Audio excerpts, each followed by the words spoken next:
పోతే మన బుద్ధి అందరికి ఉంటదనుకుంటే ఎట్లా? అది కరెక్ట్ నైజం కాదది.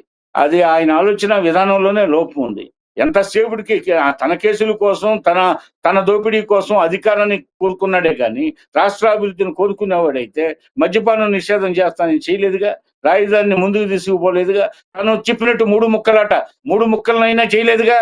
ఏం చేసాడు? ఏం చేయలేదు. డైలాగ్స్ కొడుతుంటాడు. పోతే అధికారం వచ్చిన తర్వాత ప్రజల మధ్య తిరగడానికి భయం, ప్రెస్ మీట్లు పెట్టడానికి భయము.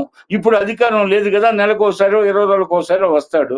వచ్చి ఒక ప్రెస్ మీట్‌లో ఏదో ఆయనకు తోచింది మాట్లాడేసి అగ్గి రాజేసి ఎళ్ళిపోతాడు. మళ్ళా బెంగుళూరు యలహంక ప్యాలెస్‌కెళ్ళిపోతాడు. ఇంక అగ్గి రాజేస్తాడు. మళ్ళీ 15, 20 రోజులకొస్తాడు. ఇంకో నినాదం పట్టుకుంటాడు. ఈయన చెప్పిన నినాదాలన్నీ ఈయన ఇంప్లిమెంట్ చేయడానికి ఆయన గవర్నమెంట్ కాదుగా.